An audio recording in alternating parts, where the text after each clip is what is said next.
Hi, everyone. Can you hear me? Someone say yes or no. Yes, very good. Thank you. Good morning, good afternoon, good evening.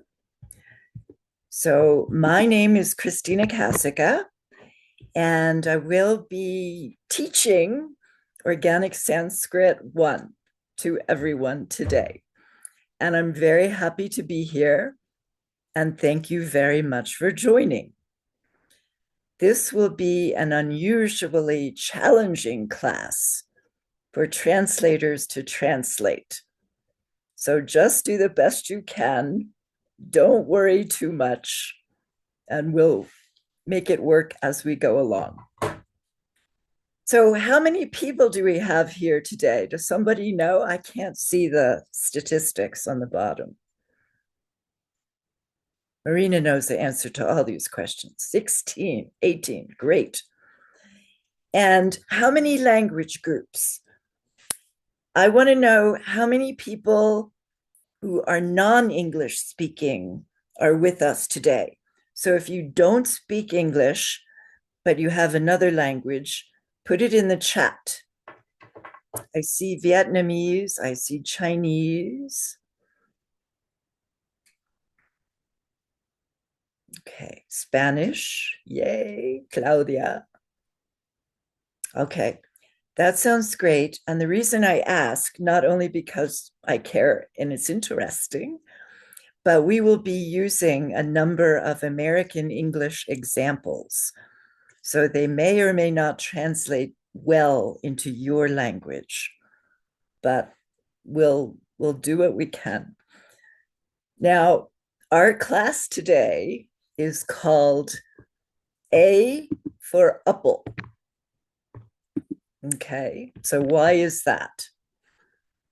We will now learn. Now, I want everyone, please, put away your notebooks, laptops, papers, pencils, just for 1 minute. Do not take any notes. So we're going to recite together the primal sound of Sanskrit. So everybody take a deep breath. Now we're going to make a sound together. I'll do it first, so keep breathing. And then I want you to recite with me. So here's the sound, the primal sound of Sanskrit.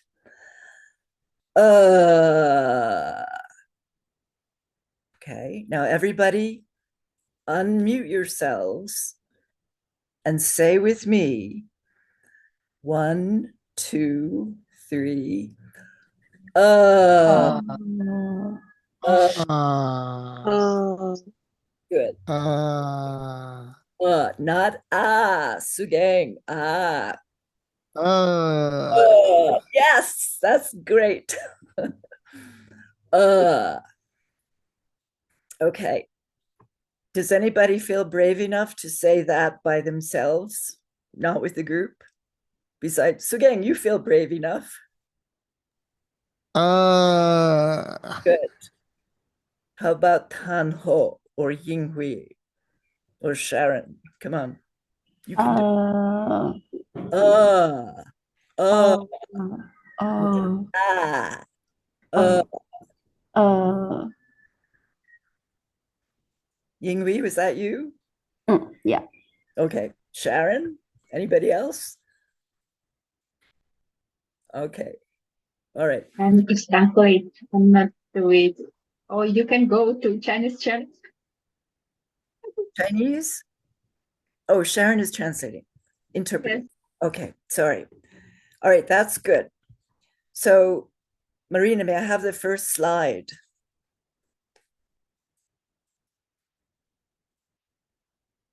Well, the second one. Next one. Yes. Okay. So in English, we have a word cat. Cat. Everybody say cat. I'm not hearing you. Speak up, cat. Unmute yourself. Cat. Yes, cat.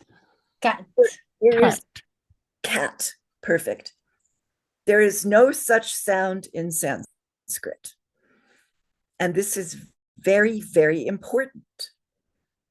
So there's no cat, no sound like that. That letter in the middle, when you say it in Sanskrit, is Okay, so our language groups here, how do you say that in Malaysian? How do you say that in Chinese? Do you have an sound? Anyone? It's Yes. very interactive class. You have to participate. Sugang, what is it, Malay? Yeah, we have that in Indonesian, in Malay, You have in Chinese. yeah, Papa, mama. yeah, yeah.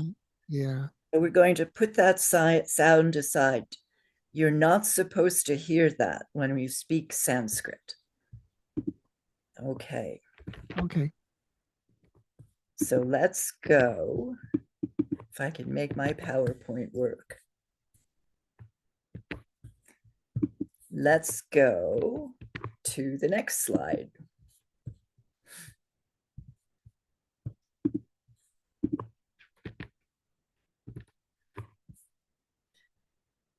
This is the letter in Sanskrit. Isn't that a beautiful letter? It's called the Devanagari alphabet. And this is the way you write the letter It's not it's Let's go to the next slide. So this is something that works well in English, but if you're not an English speaker, we may find some challenges here. So what I want to do is apply what we just learned. We know there's no sound, and this sentence in English is full of sounds. So we're going to read this sentence using the Sanskrit which is the letter A in Sanskrit. So I'll go first, and then I want volunteers, so get ready. So here's how it would sound if you read this with the Sanskrit The bud, pluck, cut, run across the buck yord, right? That's how it would sound in Sanskrit. So I need some volunteers to read this in English with the Sanskrit accent. Please volunteer. Who wants to do this? I can do. Yes. The butt, black cat ran across the backyard. Pretty good. I heard a ran. How would you say that? Oh, run. Oh, okay. The Run. butt, black cat ran across the backyard. Yes, run across the backyard. Okay. So it's very different, and we're going to focus on this a lot in Sanskrit 1. So let's go to the next slide.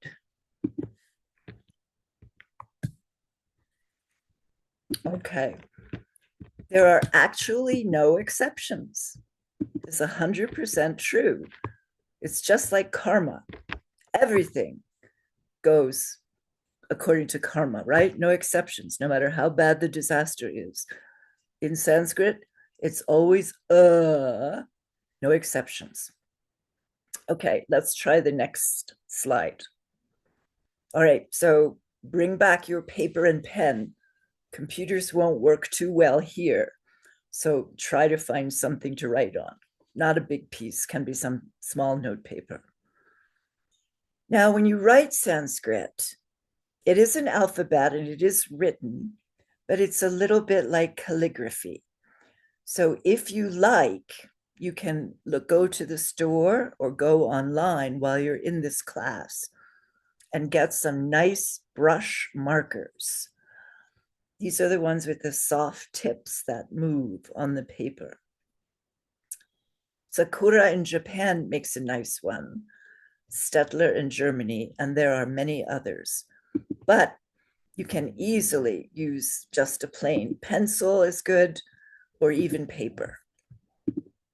All right, let's go to the next slide. This is a picture of how you actually write that beautiful letter I showed you earlier. So here you can see that that's the same letter, but this nice artist has given us a graphic as to where you start. You start at number 1, you make that curve, then underneath you make the curve 2 going off to the left, then off to the right, the slight connection with 3, then the downstroke, and then the top line. So please, everyone, let's take 2 minutes and draw this several times on your piece of paper with your pen. So we're just going to do that for 2 minutes. I will time us.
Okay, that's good.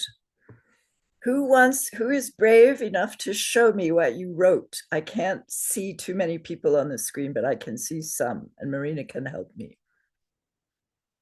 Who can hold up their drawings to the screen?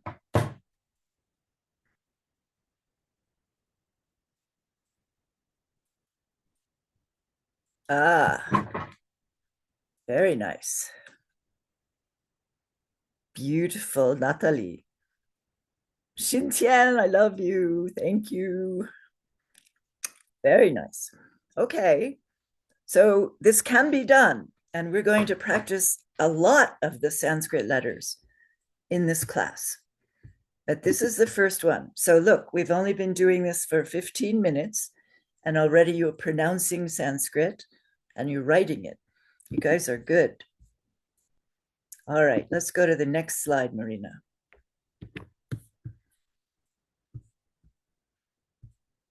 Okay, here's a nice Sanskrit word.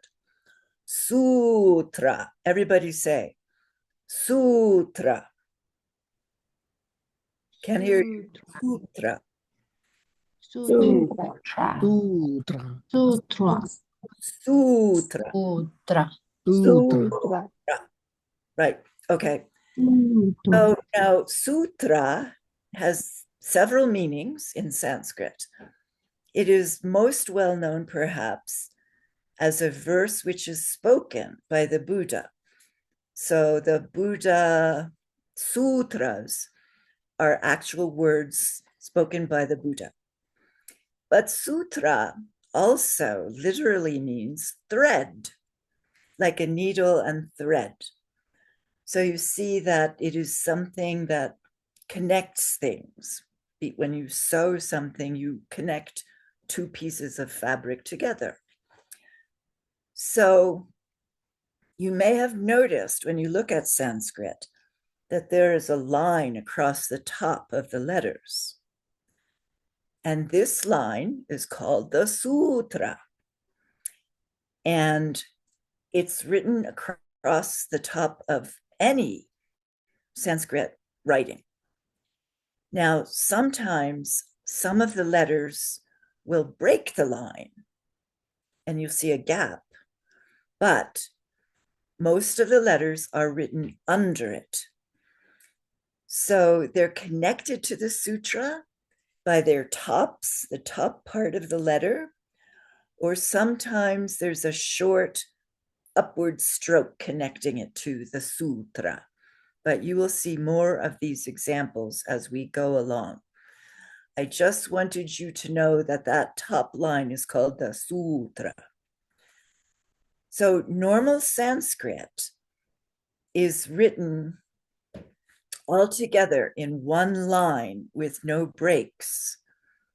So it starts at the left side of the page and it moves all the way to the right. And unlike many modern languages, and unlike Asian languages, which have characters that are separate, Sanskrit is written all in a long string. So that makes it challenging to understand when we're trying to translate, where one word ends and the next one begins. So imagine if you saw your own language written like that. Let's have the next slide. Okay, so here's a page of Sanskrit, and you can see that it goes from the left to the right, all in one line. There's almost no breaks in this piece. You can see one or two, but 90% of it is just one word written across the line. So I also took for you, so that you can see the sutra, if you look underneath that graphic, you will see a line from the Bodhisattva Charyavatara, which means the Bodhisattva's way of life, written by Master Shantideva. And this is just a verse from there. And I want you to see how modern Sanskrit looks. Now you can see that it does break up the words. So some modern texts will break up some of the words or all of the words. So that's what it looks like in modern typed Sanskrit. Okay, so let's go to the next slide. So this is an example of what I mean. Can anyone read this easily, either in English or there's a Russian? I think it's a Russian example here. The first one is that sentence we read earlier. The bud block cut run across the backyard. And then we have something in Russian. Katui pashevayesh. I think that means, how are you doing? Yes. Kaktui pashevayesh. Okay. So it's just harder to read when you don't have breaks between the words, right? So get used to it. We're going to have to deal with that. May I have the next slide?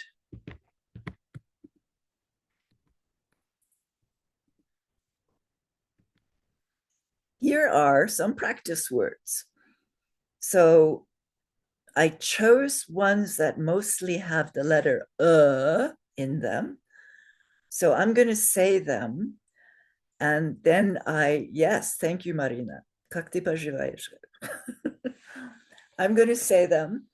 And I invite you please to follow and say them with me.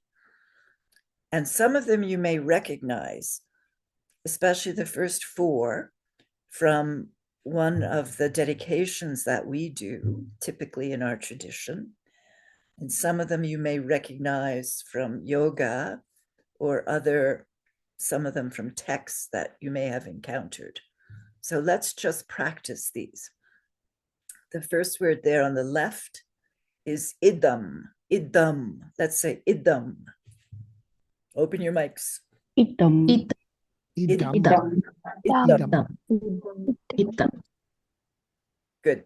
And you notice that idam. Okay. That means this. It's just a simple word meaning this. What about the next one? Does somebody want to volunteer to pronounce that? Ratna. Not Ratna. Ratna.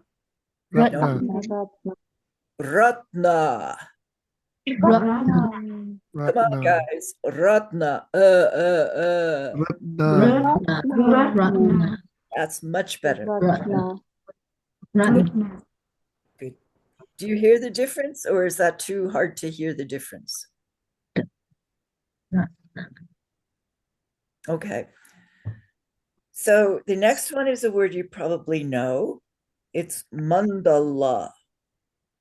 Say Mandala. Mandala. mandala. Mandala. I hear a mandala. No. Mandala. Mandala. Good. And the next one I put in, it's a little longer, but if you've ever done the dedication in Sanskrit, you've heard this word. And the proper way to say it is niryatayami. Say Yatayami. not yami, yummy. Yummy. Niryatayami. Yatayami. Good. Now, the next one is something everybody's favorite pose in yoga, if you ever do yoga. So that one is pronounced Shavasana. Say Shavasana.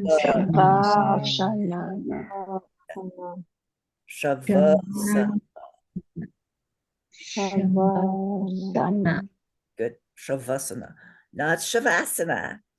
Shavasana. Okay. Now the next one I think is Geshe Michael's favorite word. Okay, so who wants to pronounce that one? Vajra. Adra? Vajra. Vajra. I heard a good one. Vajra. Not Vajra. Oh, Vajra. Perfect. Yes. Do you ever eat that American candy? The chocolate one is called fudge. Fudge. This is like that. Vajra. Yes. Very good. Very good. All right. And then the next one is a very famous philosopher that we're very fond of studying. And this person's name is Nagarjuna. Nagarjuna. Can you say that, please? Nagarjuna.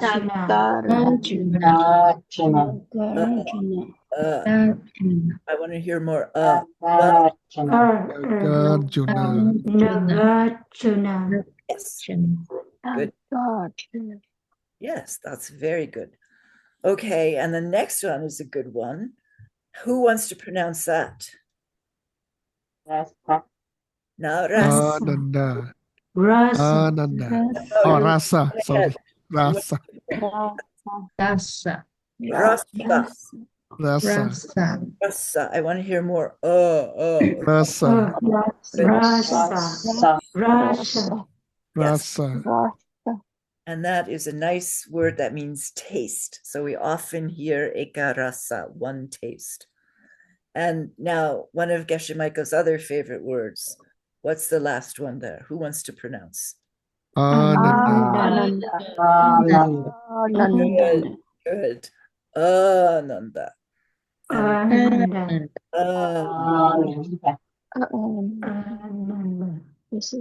good. So those are your words. And the first four you may remember from the dedication, Idam Ratna Gura. I can't even remember it. What is it, Sugain? Idam Ratna Guru Mandala Niryatayami. So it's a dedication that we give in our prayers that is in Sanskrit. And here's the right way to say those words. Do you remember the whole thing, Sugang? Idam Guru Ratna Mandalakam Niryatayami. Perfect. Right. But now we have to say it with us. Good. All right, let's go to the next slide. Okay. I'm having trouble getting my PowerPoint to move on my side, but I will move it. Okay, there we go. So we've just been looking, when we practice the letter at the Devanagari, which is the alphabet that Sanskrit is written in. But most of the time, certainly in Geshe Michael's classes, you will see the Sanskrit language written in a Romanized script. So it's much easier for all of us to read it because our Chinese friends, our Russian friends, and certainly our European friends, and most people from Malaysia and Singapore use the Roman alphabet habitually. So, because our Chinese and Russian friends are kind to us, so they use it. And again, we're going to be focused on English, an English basis for our study. So we want to know about transliteration. There are several systems of changing the Devanagari into Romanized alphabets. The one we will use is called IAST. It's the International Alphabet of Sanskrit Transliteration. It was invented around 1894, long time ago. And most European scholars use it. And it's our transliteration system of choice, and Geshe uses it. So we will learn this transliteration system organically. I wanted to mention two others for different reasons. Another transliteration system, and there are 5 or 8 of them, is called iTrans, and it's ASCII based. It's not as elegant as IAST, and it takes more letters. But the reason it was invented was so that you could type it into a computer keyboard. You can't easily type IAST into a computer keyboard. So for purposes of computerization, iTrans was invented. The third transliteration system I want to talk about is Geshe Michael's own everyday transliteration system. In this system, Geshe writes Sanskrit words in Roman alphabets without giving any indication of the different marks that you see in IAST. If you noticed on the slide we just reviewed, some of the letters had marks over them and some of the letters had marks under them.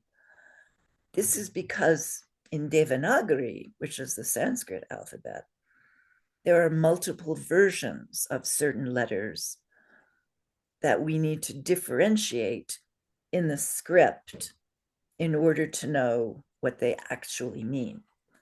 So if you are looking at everyday transliteration, which is easy to pronounce, you won't really know how to do the grammar or really investigate what is written there.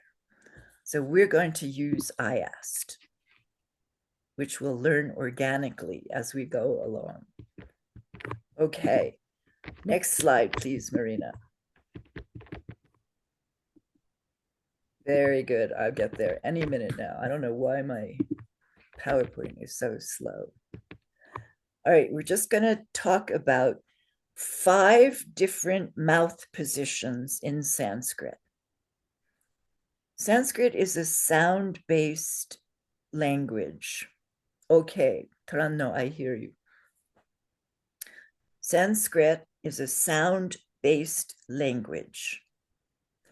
So we have to learn how to pronounce the different words. There are 5 important places that we put our tongue when we're speaking Sanskrit. So I'm just going to mention these. One is guttural.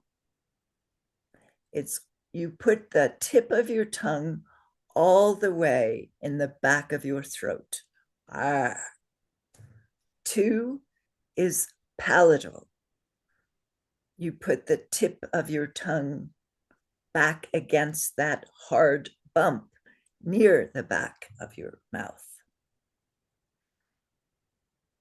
3rd is cerebral. I like to call it cerebral because it sounds like your brain. And in this position, you put your tongue straight up to the roof of your mouth. 4 is dental, and this is very common in European and English languages. You put the tip of your tongue against the back of your teeth. So it's there. And the last mouth position is labial. Labial means lips. And this one, you don't use your tongue. You use your lips and you put them together and make a sound. Next slide, please. Okay, now in Sanskrit, there are 16 vowels. And we will talk about them in our next lesson. There are also 25 main consonants, 4 semivowels, 4 sibilants. One of them is not really a sibilant, but let's call them 4 sibilants. And 2 additional very common letters that are compounds. So altogether, about 51 letters in the Sanskrit alphabet. Let's go to the next slide. All right, we're back to the mouth positions.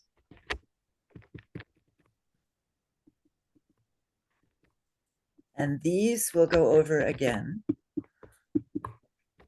soon as I get my PowerPoint working. There it goes. Okay. Sometimes it works and sometimes it doesn't. So in position 1, which is guttural, we have the vowel which we just went over. So experiment with this. Open your mics, say the letter and put your tongue all the way in the back of your throat.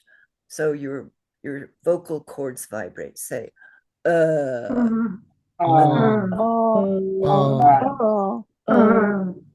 you feel it there, put your finger there. Good. Yes. The second, good. Okay. The second vowel is the palatal.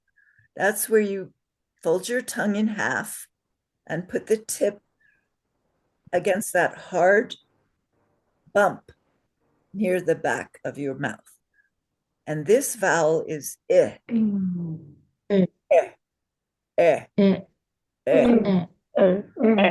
Good. So don't just say like you were speaking English or Spanish or Russian even. Say with your tongue on the back of that bump. Okay, great. Very good. Very good. Okay, the next vowel is a really strange vowel, and our Chinese friends are not going to like this one. This is the vowel that is called le. It's a letter L. Yeah, say le. Put your tongue straight up towards your brain. This is the cerebral position. Some people in mixed nuts call this retroflex, but I like cerebral. Yeah, yeah, yeah.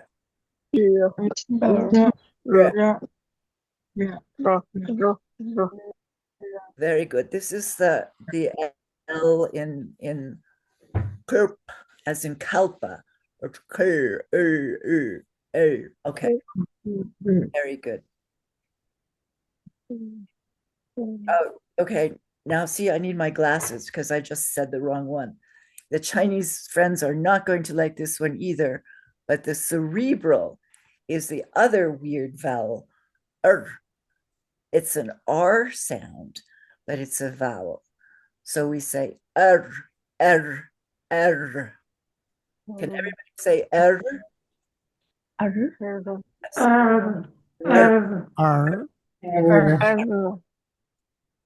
That's very good, guys. So this is that strange vowel that we see in words like verti, verti. Yeah, Geshe is very fussy about this one. It's also found in Rig Veda. Rig Veda. People say Rig Veda. That's not correct. It's Rig Veda. So put your tongue again up against into your brain and say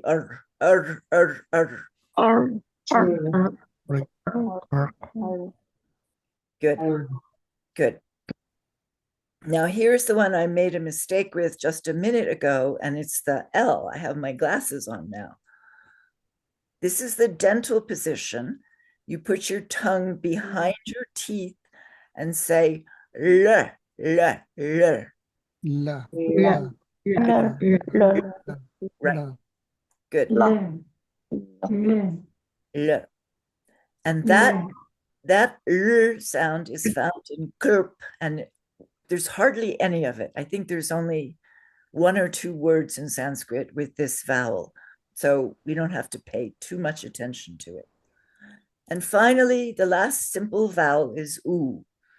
There you see it written, and you make this sound in Sanskrit with your lips together. Ooh, ooh, like a kiss. Ooh, ooh. So it's, yeah. Ooh. Everybody make a kiss mouth. Ooh, ooh, ooh. These are awesome. So now we know how to pronounce 5 of the 16 vowels in Sanskrit. And we'll find out more about the others soon. Let's go to the next slide. All right. So this is about our heritage. We know, as Geshe Michael Buddhists, most of us, although you don't have to be to take this class, we know that lineages are very important. And it's also important to know what our Sanskrit lineage is. So Geshe Michael studied with a Sanskrit scholar named Samuel Atkins at Princeton. Now, Atkins was a student of Franklin Edgerton, and Edgerton was a student of Dwight Whitney. So this is our Sanskrit lineage, and it's important to Geshe Michael, so it's important to us. So let's see the next slide, please. There are some challenges with it, though, and here is a way of looking at how things can be challenging. Basically, Vedic Sanskrit occurred around 1200 before Christian era. So very, very long time ago. Lord Buddha lived about 700 years later, roughly around 500 BC. And of course, he spoke Sanskrit and he gave us our texts basically in Sanskrit, although many were destroyed. So we have the Tibetan. But around 400 BC, not very far away in time from the time of Lord Buddha, a wonderful man named Panini redid all of the Sanskrit grammar. So he was an innovator and he did Sanskrit grammar, and he lived around the time of Lord Buddha. So I feel very strongly that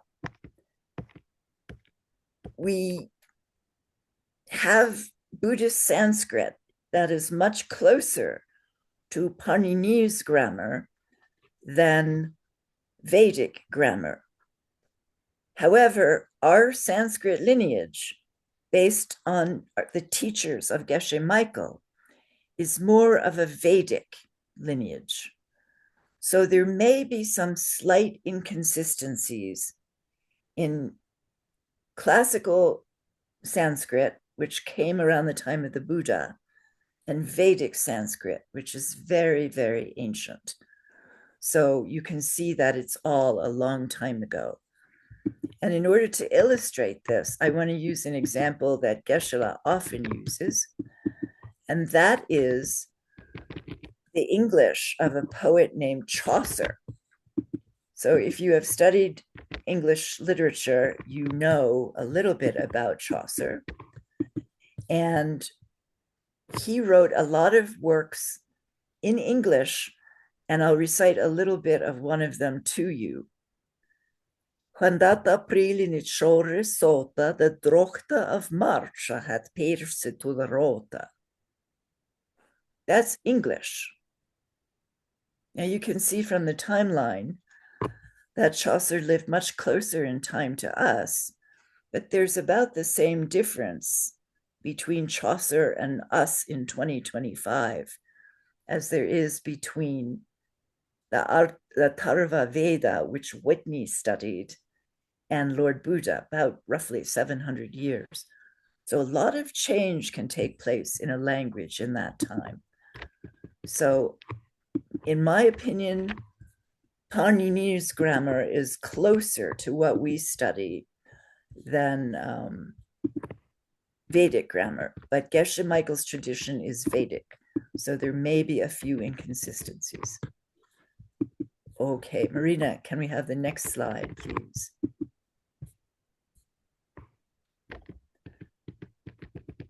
All right, we just went over that. Great. Now, next slide.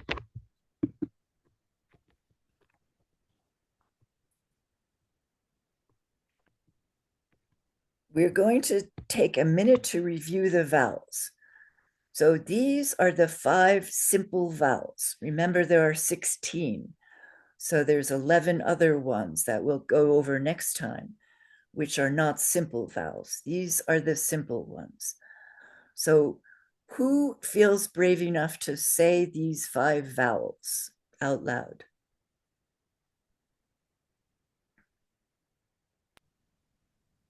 Somebody must. I I can can do it. do. Yes, Okay, one Flavia. at a time. We can do more than one. Okay. R, E, R, R, R. R, L, U. Good. So did you put your tongue, Flavia, of course, where you were supposed to? I tried. Where's your tongue with Really back, up and back. Wait, not up. It's flat and back. Fold it in half and put it down your throat. Okay. And where's your tongue in the second one? Pointing up, and I call it palate. Yeah. Palate. It's actually not up, it's back on Flat the too. bump. On the bump. Good. Now, where is your tongue with the R? Now it is the tip of the tongue and the roof of the mouth. Straight up into your brain, cerebral. Yes. Brr, brr, arr, Er. arr. Not too much Spanish. No, Yeah. no. Not no, no. Arr, R. arr, More like Yeah. a French R. R. arr, arr. Yeah. That's very good. And what about, where's your tongue with the L? Behind my teeth. Yeah. Say that again. L. L, L. L, L. L, Yeah. L. And what are you doing with your mouth position? Like with a labial? kiss mouth. Ooh. Ooh. Ooh. All right. That's great. Who wants to do it next? One more. Who is brave? V. Go ahead, Xintian. Yay. Uh.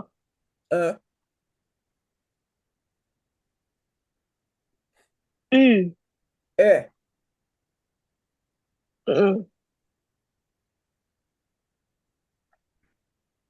R. Er.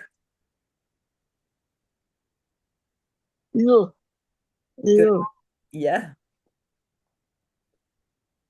Ooh. Ooh. Perfect. Very good. You guys are good. Anybody else feel motivated to try? 2 is good. I'm impressed. But anybody else really wants to go ahead, let me know. Otherwise, we'll go to the next slide. Okay. So let's talk about this. I want to introduce to you 2 concepts. They are called guna and vritti. Now, we can make use of what we just learned. Let's look at the N in guna. It has a little dot under it, right? When you see a dot under a transliterated Sanskrit letter, that means it's in the cerebral mouth position. So if you were going to say the letter N with your tongue in the cerebral mouth position, what would it sound like? Brave people, come on. No. Who's that? Yeah. No. No. Natalie. No. Perfect. No. Put your tongue straight up on the roof of your mouth into your brain, cerebral, and say guna. Guna. Guna. Guna. Guna. So we know how to say the oo. We make a kissing sound, oo. We know how to say the n, and we know how to say the So it's guna. Guna. Now, do you see how that sounds different from what you knew before you came to this class an hour ago? It's different, right? Guna. Guna. Perfect Sanskrit pronunciation. And now we know a lot about this next word also. What is that second letter? Somebody tell me what that is. Okay. A what? R, R. F. Is it a consonant or a vowel? Vowel. In this case, it is a vowel. So this is the vowel, and we know how to say it, right? Let's all say it by itself once, all together. R, R, R, R. Good. And where is your tongue? Cerebral. Cerebral, straight up into your brain. Verde is the word. So everybody say verde. Verdi. Verdi. Verde. Verdi. Yes, now you can say a vocalic R. That means an R, that's a vowel. Verde. Now, let's pay a little bit of attention to the last letter. Which vowel is that? The last letter in verde. Palatal. Yes, that's palatal position. So when you say it, everybody say with the tongue on that bump in the back of your mouth. eh, Eh. eh, You see how different that sounds? It sounds very different from English, where we say E, verdi. It's not verdi at all. It's verde. Good. verde, Verde. Verde. Perfect. You guys are very good at this. Okay. So I'm going to present to you in the last few minutes a couple of extra vowels. So guna means strengthened. So we know the 5 simple vowels, I, lir, and u, but there is a strengthened version of each of those. And those strengthened ones are A and O. Everybody say A, a, and now O. o, Okay. A is a lot like that English sound, like cake, or, it's a long, flat sound. A. It's made up of and I. So a. So we can say A. And then the O is pretty much like the English O, like Roman. So it's made up of and U. So it's au, o, o. All right. So they're strengthened simple vowels, A and O. And there are 2 vowels that are called verde, verde. And one way of translating verde is increased. So these are simple vowels that are increased even more. So the 2 verde vowels are I and ow. So remember when we said the last letter in verde is that palatal vowel eh, eh, eh. Here you see I, which sounds more like an English vowel, right? But it's not, it's a Sanskrit verde vowel. You put a and a together and you get I, I, I. So everybody say I.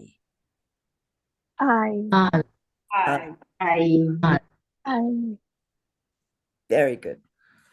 And the last verde is ow. So that ow. Good. Ow. Ow. Ow. And that is and o. So how many vowels do we have so far? 9, 9. 5 simple vowels and 4 either guna or verde. Verde. Very good. Let's have the next slide. So here are all the vowels. And the last few are going to be the simple vowels that are long. So there's a long a long I, a long u, a long r, and a long lir. Then there are the gunas, a and o, and the verdes, I and ow. So let's say them, and then I'll say a word about the last 2. The secret about the long vowels is they sound just like the simple vowels, but you hold them for 2 beats. So we have and and So everybody say with me, Oh. Great. Uh, Next, I, E. E. E. E. Yes. E.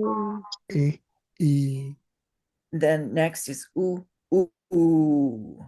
U. U. R, R. That's harder. R. R. R. R, R, R. R. R. And the next one, the fifth one is L, L. The. R. And now these are easier. A, I, O, ow. A, E. I. O, ow. Ow. All right. And then last 2 minutes, the last two. These are very strange, but we do call them vowels in most systems. The first one is a and the last one is a h. So the is like a buzz. You close up your mouth and send the air straight up your nose, like a honeybee, like a bee buzzing. Everybody make a buzzing sound. And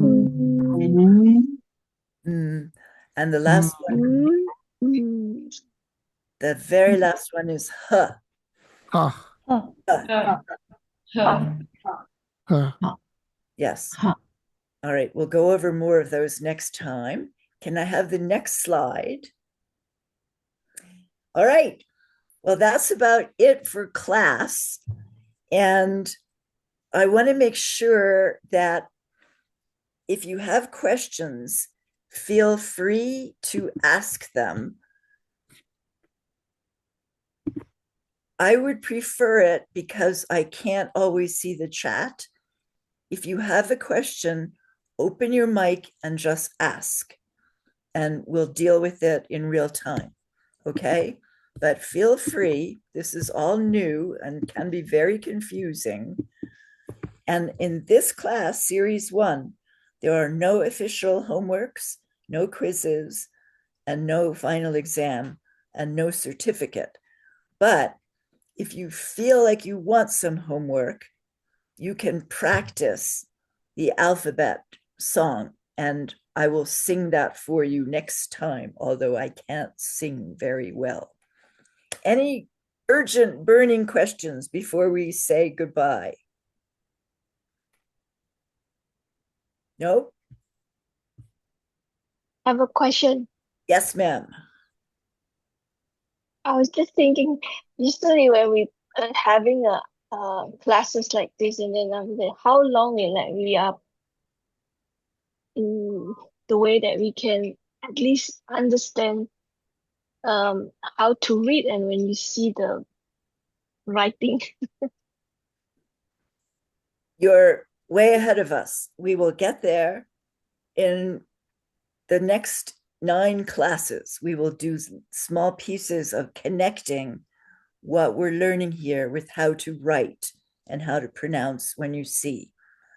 But my main point in today's class was to reinforce that Sanskrit is a sound-based language. And you will learn more what I mean about that as we go along. But it really is all about how it sounds to a Sanskrit speaker. So today you'll notice that we focused almost completely on sounds and how it sounds. And that's why. So we'll connect those two things up in the next 9 classes. Okay. Thank you all for coming today. Next week, we're meeting at the same time, same place. And I look forward to going through all these magical Sanskrit things with you all. Thanks again. Thank Take you, pictures, Christina. please. Christina. Oh, You take want to take picture? picture? Who wants to? I don't want Yes. Put it on the group chat. I'm not familiar. Maybe teacher Sugan can help for this Marina time. will help us. Marina, can you help us? Okay. Who? Marina is taking picture? I don't know. Marina, are you taking a picture? Sure, let me do it. Please turn on camera, everyone.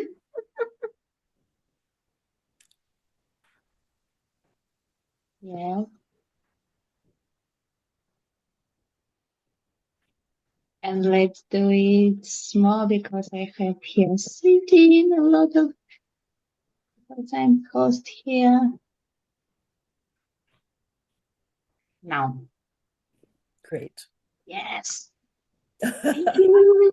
Thank you. And I want to mention also, we will be having a place on the platform for the recordings and other material. So we will let you know about that next time. Okay. Thank you. Bye. Thank you. Thank you, Guru. Thank you, Guruji. Guruji. Thank you. Talk to you soon. Bye-bye. Bye bye.